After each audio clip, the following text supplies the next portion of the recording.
Well, hello there, everybody. It's been quite some time since we've taken a seat in the theater to watch some wonderful cinema carnage, and today we're returning to talk about The Void. It's a 2016 horror flick that was suggested to me by one of my patrons, and I've actually looked at this one before. However, I don't have the footage for this because we had some issues with YouTube copyright, and I kind of wanted to bring it back.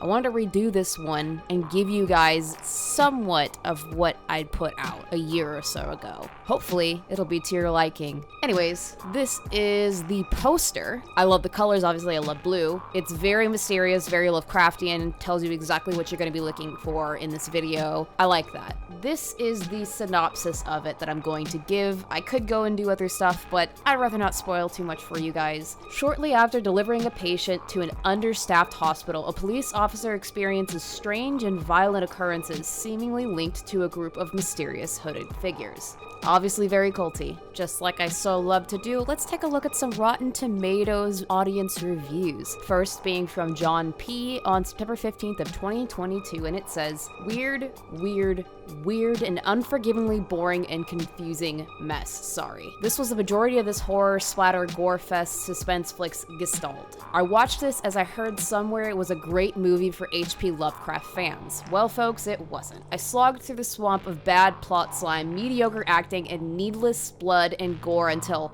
finally, in the last 30 minutes, things began to ramp up, coalesce into a workable plot. We find out, sorta, what's going on, who is responsible, and why things so evil were afoot. Many scenes with the Grandmaster Icky's skinless bad guy and hallways of other dimensions narrowing shut were direct lifts from the Hellraiser movies, minus the villain Pinhead and the engineer. Only the very last scene of our hero and heroine lost in a Stygian realm with ancient evil did I find very well done and extremely creepy. Sheesh, I really hope that final scene wasn't a hint for the sequel Void 2. As far as I know, there's no Void 2, and that doesn't sound very good for us. We may not like this one, guys, per usual. We've got another review from Doug F. on February 21st, 2022, and it says, a couple of friends of mine told me they loved it. I watched the trailer and thought it actually looked pretty good. I was excited that it appeared to have practical effects. I can't stand the CGI world we live in today. However, the bad acting and terribly silly dialogue ruined this movie for me, not to mention the very boring pacing. I can't recommend this movie to anyone. Yet again, yikes. Our final review comes from a nameless person on May 27th, 2022, and it says, this eldritch-themed horror movie centers on a band of staff and patients at a largely abandoned hospital, as members of a cult surround the building and terrifying Lovecraftian-esque creatures are picking off the cast. There are some terrifically repulsive and scary creature designs, and also a fair amount of tension, both of which helps the movie to fly through its 90-minute runtime. It is an enjoyable slice of cosmic horror with some memorable visuals, but I advise viewers to not look too hard at the intricacies of the movie, especially into the movie's slightly overstuffed narrative or the somewhat unexplained actions of the antagonist. Overall, as someone who has taken in a fair amount of cosmic horror in the past year or so, this movie did not reinvent the subgenre, but nonetheless managed to excel where it needed to.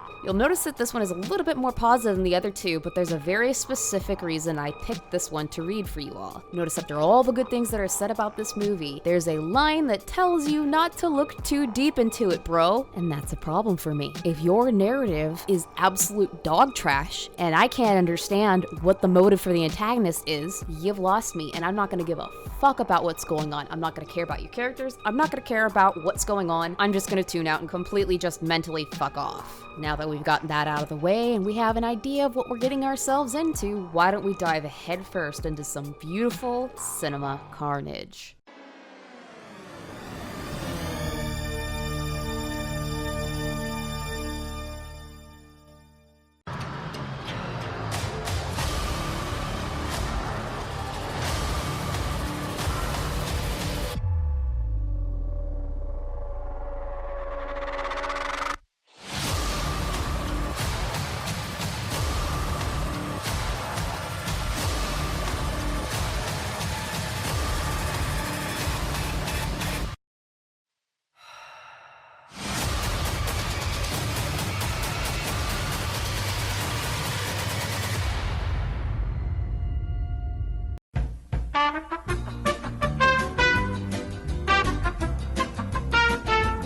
And right from the get-go, frame one, we start with dead bodies on the screen. This can't get any worse, right? Right? I mean, She may have gotten shot, but it's not gonna get any worse, right? Right?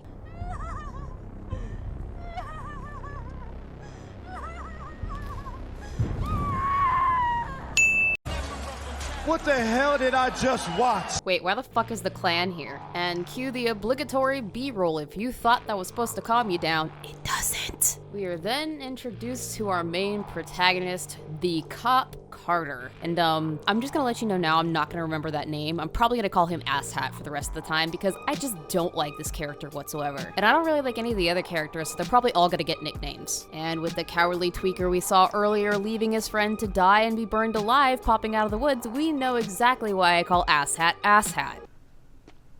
Big night, huh?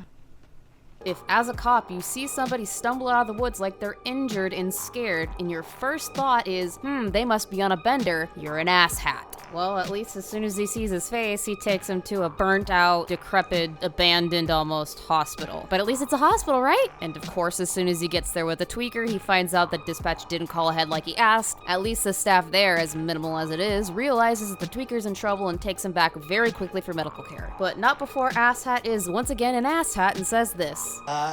He's bleeding, Bev. And then we see him turn around and address the two people that have been in the background this entire time, an older gentleman and a very young... Oh.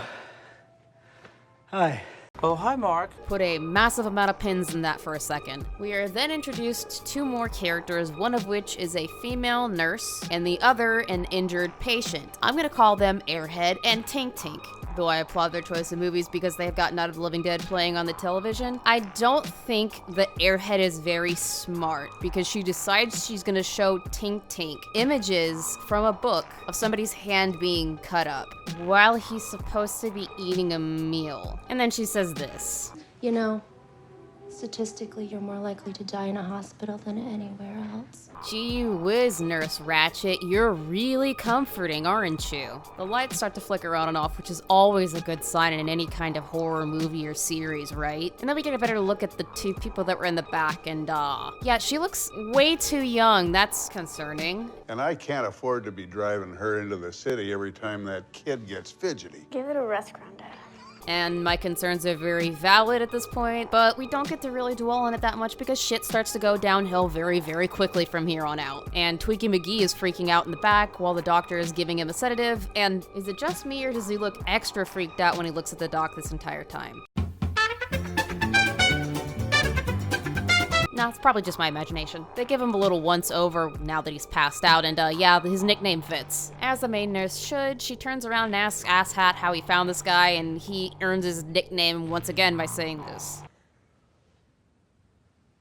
He fucking bled on me. The next important scene that comes up is between Asshat and main nurse, and it implies that there's something going on between them, but it doesn't clarify anything. All it does is show us some awkward conversation between the two, like they're dancing around something. What that something is, I still don't know. It only gets increasingly more cringe when the doctor shows up and decides to put his 2 cents in. You should be gentle with Allison. She's still coming to terms with what happened. And as you know, Daniel, there's nothing worse than losing a child. Thanks, Doc. We really needed that. Wait, she lost a child? Whose child? What the hell is going on here? You don't get to ruminate on that much once again because Asshat goes to check on Tweaker and finds that nurse number 2 is, no longer with us anymore. Oh, little Tink Tink. Holy shit, what is that?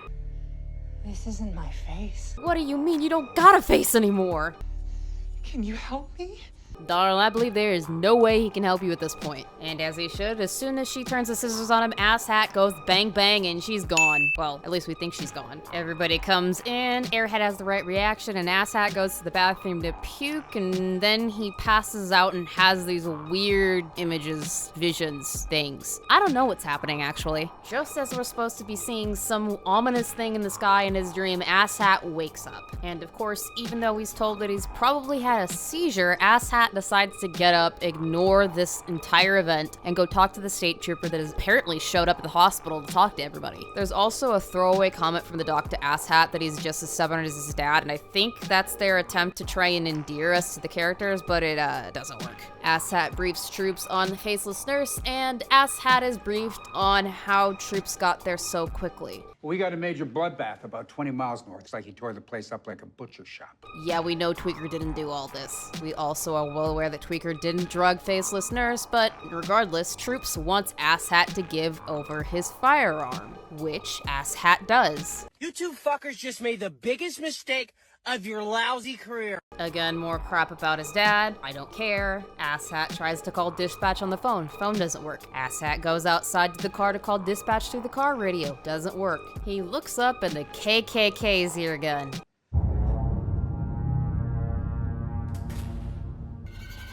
And ooh, look, shiny knife. Well, if it isn't the consequences of my own actions. Asshat wrestles Norman Bates off, and when he looks up, it's as if there's a scene pulled straight out of a Naruto episode.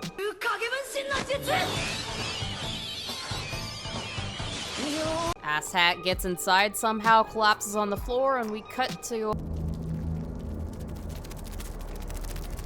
Oh my god, what the fuck is coming out of her face? We cut back to the group to see Doc and main nurse trying to keep Asshat from bleeding to death, while Airhead and Teenage Pregnancy are justifiably staring at him in absolute terror. And just as main nurse leaves, we get Asshat experiencing Visions Part 2 Electric Boogaloo. This time, instead of seeing a grayscale hellscape and some kind of cosmic fart cloud, we see a body on a table covered in a white sheet and the muddled reflection of signature brand Pinhead. Again, I have absolutely no fucking clue what these visions mean. Asshat wakes up to find that main nurse and Doc have stitched him together, but of course, there's no rest for the weary because the KKK have multiplied like rabbits and are completely surrounding the hospital so nobody can leave. Of course, because things are escalating at a rapid pace, there's no time to plan for their escape because Tweaker lets us know there's a friend in his room with him. I didn't know a body could decompose like that so quickly. Asshat breaks the gurney Tweaker is handcuffed to, gets him out of the room, and shuts the door so the faceless nurse is stuck in the room. He runs down the hall to the group to grab the emergency axe while failing to notice that Tweaker has picked up a scalpel from the fallen table in the hallway. That absolute lack of observational awareness totally isn't going to come back to bite them in the ass later. Notice the pattern here, because before they can attempt to escape, the bloodthirsty maniacs from the opening scene of the movie return to start pointing guns at everyone. In the heat of the moment, Tweaker grabs Teenage Pregnancy and threatens her with the scalpel he got earlier. Ass bitten. Hey guys, you're also forgetting something else in the other room? Doc decides he's going to be the hero that talks Tweaker down, and from his reaction, I'm starting to think that I wasn't just seeing things earlier. This results in massive amounts of FAFO for Doc as he receives a scalpel to the neck for his efforts. It was at this moment that he knew he fucked up. Teenage Pregnancy is quickly rescued due to the Tweaker having an ooh shiny moment, and the faceless nurse drags a completely useless copper away. Hello, boys! I'm back! Asshat makes sure everything is mildly okay with the group before he goes after them, finding that they're sucking face in the hallway. He fucking died! Copper is dead. Asshat is once again useless as Faceless Nurse 2.0 ragdolls him down the hall, and the cavalry arrives in the form of both psychopaths. Psychopath 1, I'm calling him Rage Pig from here on out, has a rifle misfire, and Psychopath 2, I'm calling him the Mute, decides to buy some time by trying to distract her. Some weird veiny baby starts sprouting from her back, and the Rage Pig finally gets the shit together to take it out, before proceeding to help the Mute use axes to play whack-a-mole with her head.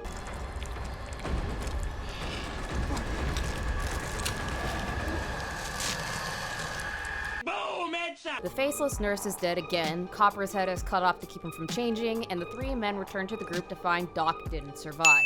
Asshat tells the group to go hide in the admin office, but unsurprisingly, Head Nurse decides it's a great idea to go get in Rage Pig's face instead of retreating to safety. Thankfully, it doesn't backfire too much just yet, and Rage Pig says point blank that he's there for the one that got away, Tweaker. Asshat tests his luck too much and ends up meeting with the business side of Rage Pig's axe. All right. I think we all agree that we need to get the hell out of this building, right? These personal differences, Who then tells Mute that nobody is leaving and nobody can be trusted with a foot on Asshat's neck. Head nurse attempts to stop Rage Pig from decapitating Asshat by appealing to the Mute, only to find out that his vocal cords were severed, ergo why I gave him his nickname. After yet another Rage Pig tantrum, the Mute finally steps in and stops him, having had enough of his inability to keep a cool head. Rage Pig sorta calms down long enough to have a tiny exposition dump conversation with our protagonists, making it clear that the KKK are being called to the hospital by that loud-ass horn, that all of this is connected. And finally, somebody says something that's relatable. Okay, what is that? Who are they? What How the fuck should I know? Go ask him! Once the four agree that Faceless Nurse needs to be conclusively dealt with, they put her corpse on a gurney, set it ablaze, and wheel it out into the parking lot. Airhead comes out to grab Head Nurse, telling her that teen pregnancy is having some issues with her baby and getting the group to go to the admin office. Rage Pig adds himself to the list of assholes when he lights up a cigarette in the same room as teen pregnancy like he could give a rat's ass, saying the most pig-headed thing imaginable and earning a slap to the face. If there's another one of those things out there, will you? Huh? Okay. Who's gonna stop it? Grandpa? The teenage fucking slut? Oh! Asshat somehow calms everybody down for the moment, and Head Nurse tells him that teen pregnancy is about to go into labor, meaning she can't be moved. While Head Nurse is trying to convince Asshat to let her go get equipment from the med closet to perform a C-section on teen pregnancy, Rage Pig drops what looks like a bloody baby shoe on the ground. I have no fucking idea why it is emphasized so much, but I'm gonna assume that it's got something to do with why Rage Pig squeezed so hard. Asshat agrees to escorting Head Nurse to get supplies and figures the only proper way to do so is asking the Psycho Twins to help him get his shotgun out of his cruiser, to which they agree to only if the shoddy belongs to them thereafter. The Three Stooges head outside to find that the KKK is gone and that the cruiser has been driven further away from the hospital entrance than it was when we saw it last. After we see them heading off to get the gun ammo, we return to the admin office to find that Head Nurse just can't keep her promise and has gone off on her own. Back to the Three Stooges we go to see Asshat is fumbling his fucking keys so badly that the KKK have decided to make a return appearance. We return to the nurse as she gets to the supply closet only to see... oh boy. The KKK have once again pulled the Kagebushin no Jutsu while Asshat fumbles with his keys just long enough for one of them to get behind and slash the Mute's hand open.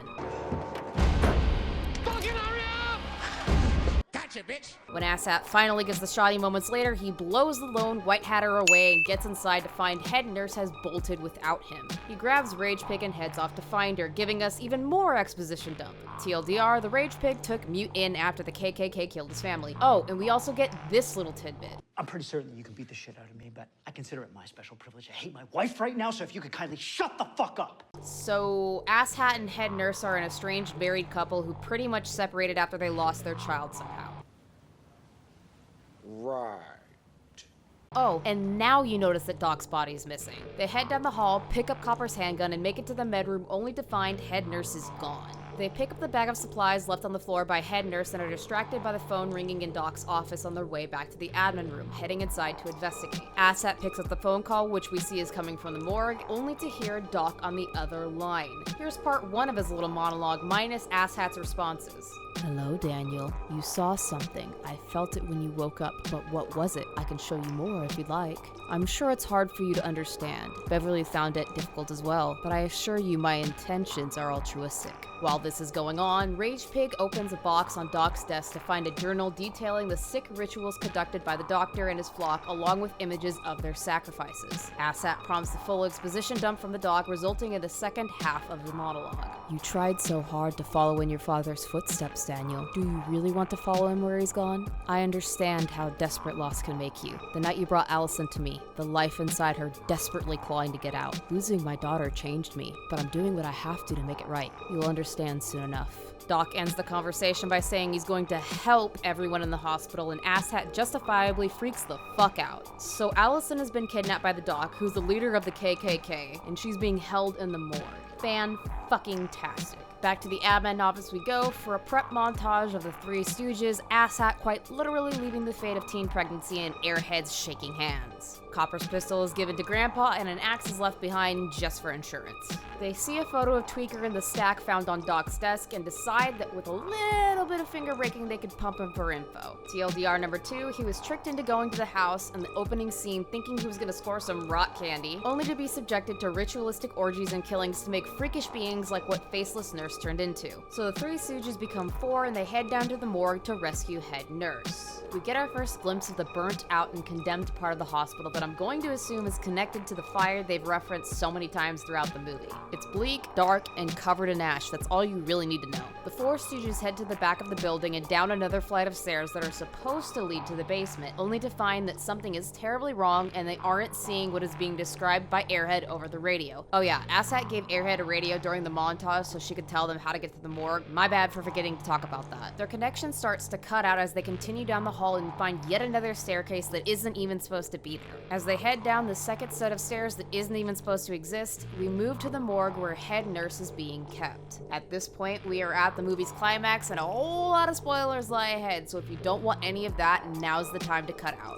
We good? Good. So the Head Nurse wakes up in the morgue on an autopsy table with the doctor basically telling her that she's not going to be able to move. And whilst he's doing all of that, he's preparing something we can't really see, and then gives us yet another long monologue. I had no idea that it would feel like this. The years I've spent operating on people, opening them up, then stitching them back together again. It's remarkable, the sensation. It's not pain, more a sense of release. Quiet, please. This is uncharted territory, a chance to study my own transformation. I understand your hesitation, but let me ask you, all these years, haven't you ever wished to save someone beyond saving, no matter what the cost? Well, losing Sarah destroyed me. It also compelled me to find a solution. You'd be surprised at the things you'd find when you go looking. Back to the boys we go, and the first image we see is a room with what looks like a cult symbol drawn in the very middle of the floor. That's totally not foreshadowing for how batshit crazy this movie gets. After they cross the room and Tweaker tweaks up something fierce, the sound that comes from the door just before them implies that they are about to step through a portal to hell.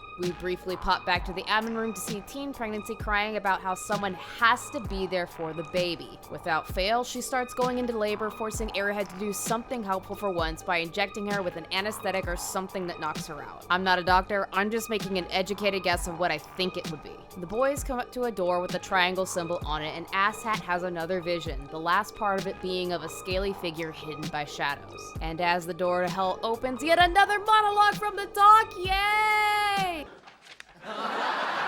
Do you know where you go when you die? I do. You travel on, reborn into something else like a caterpillar becoming a moth. Until now, I've only been able to trap the moth in its cocoon. The body has to adjust, of course, adapt. We weren't built for this kind of thing. I admit early on I made mistakes. Some of those earliest mistakes are still down here with us. In fact, they caused the fire that destroyed this hospital. You see, they want to die, but I won't let them. Don't cry, I'm going to help you. This is an end to the cycle of life and death. Do you really want this world that took your son from you?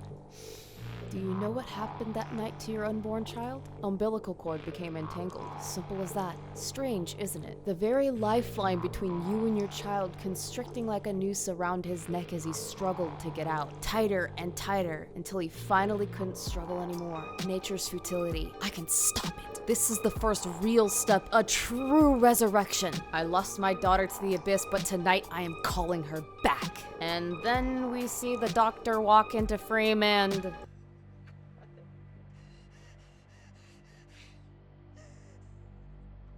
What is that? What the fuck is that? And then he removes the sheet from her stomach.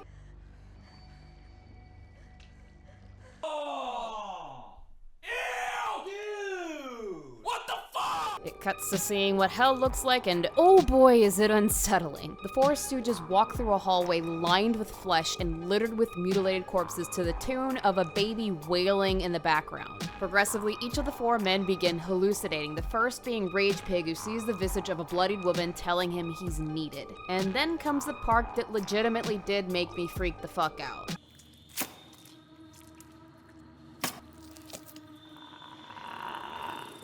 Look at that and tell me that isn't fucked up, I dare you. The moment Rage Pig vocalizes that they're in hell, the once dormant corpses of the sacrificed victims all over the place stir and start to attack the group. Rage Pig absolutely loses his shit and chases after his hallucinations, splitting the group into two teams, Asshat and Tweaker and the two psychos. Instead of being helpful, Tweaker decides it's a phenomenal idea to attack Asshat while they're still being chased by the troubled souls of the damned, and his reward is to be dragged off by one of them. Why yes, karma is indeed a bitch. Aha! Aha! Aha! Simultaneously, we hear the KKK breaking into the hospital from the perspective of the admin office group. And to say that shit hits the fan after this is an absolute understatement.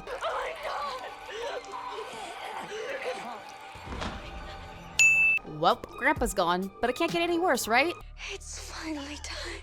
Dr. Powell is a great man. I'm lucky to carry his child. God damn it! The KKK come to collect teen pregnancy, and for some ungodly reason, they leave Airhead in the admin office alive, which allows her to barricade herself in there. The two psychos get split up, and Mute starts to have his own hallucinations of a happy home and the happy life that was stolen away from him by the KKK. And to his dismay, when he reunites with Rage Pig, the guy is way beyond gone. A scuffle ensues, and in that we discover even more backstory. Lore! After Rage Pig saved Mute, the KKK followed Mute to the Rage Pig's family and killed them, and Rage Pig attributes their deaths to him because he thinks that he was unable to protect them. A flare to the stomach brings him quickly to his senses, and he realizes that he's there in purgatory to atone for his sins. We return to Asshat and finally find out what happened to Head Nurse. I've given her what she wanted. Yeah, she's fucking dead. With a renewed sense of vengeance, Asshat picks up his axe and puts the head nurse out of her misery for good. As soon as Asshat turns around, he's in what looks like a room set up for some kind of ritual. Doc distracts Asshat with psychobabble just long enough for him to drop his guard.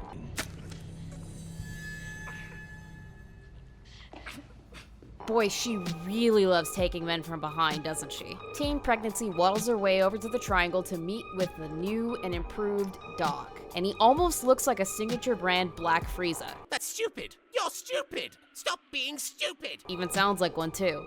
But first, you have to die for me. Like your father and son before you. After gloating about how he's all-powerful, Doc starts to chant some weird incantation or something to make the Triangle open a portal to what he calls the Abyss. I swear, I was watching this and thinking, once the portal is open, he touches Teen Pregnancy's head and shows her that she's about to die giving birth to his Hellspawn. She freaks out and tries to get away, but it's too late.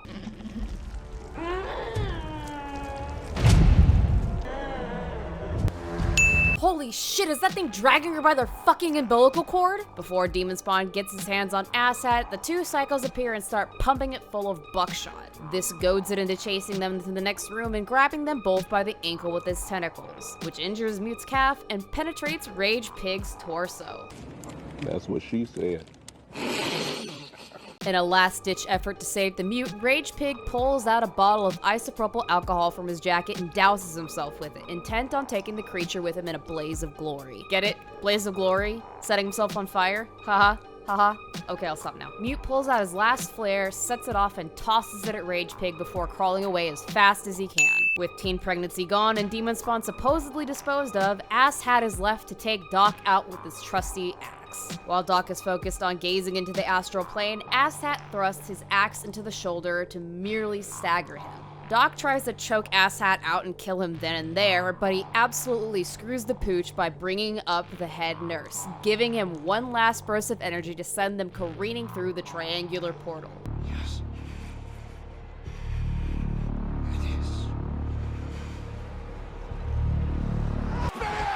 With that, the portal disappears and we're left to watch Mute struggle to escape purgatory while everything is crashing down around him and Demon Spawn pokes its head out to start chasing him once again. Wait, why does this look familiar? No, no, go away. No, no, no, no, no. Get in there. Blood in. Alright, done. Mute escapes and finds Airhead hiding in the admin office, the two embracing and crying in relief for having survived this ordeal. We end the movie with Asshat and Head Nurse reunited in the abyss, staring up at the giant pyramid in the sky, the great being Doc worshipped. So, Hellfire, what did you think of the movie? I hated it. With every fiber of my being, I hated it. It took everything in me to go through this movie over and over again so that I can get all of the assets for this video. And oh god, I feel like I've lost brain cells doing so. There were so many holes in the lore that I could barely follow the plot. I hated every single character there because they were so unlikable. And through the entire 90-minute runtime, there were maybe 2 scenes that were actually kind of scary. Would I recommend this to anybody? No, but if you really want to hurt yourself for an hour and a half, this movie definitely fits the bill. And with that, we conclude this installment of Cinema Carnage. I will see you guys in the next one. Sweet nightmares. I just wanted to take the time to thank my Patreons and channel members. Your support is so appreciated. If you are not a channel member or Patreon and you would like to become one, there's a link in the description below. All channel members and Patreons receive 24 hours early access to all content posted on both of my channels. And all Patreons or channel members of the $10 Hellhound tier can request one horror-related video or stream topic, or one horror-related game that I play on my live streams on Tuesdays and Thursdays. Again, thank you so much for supporting the channel and the content that I make.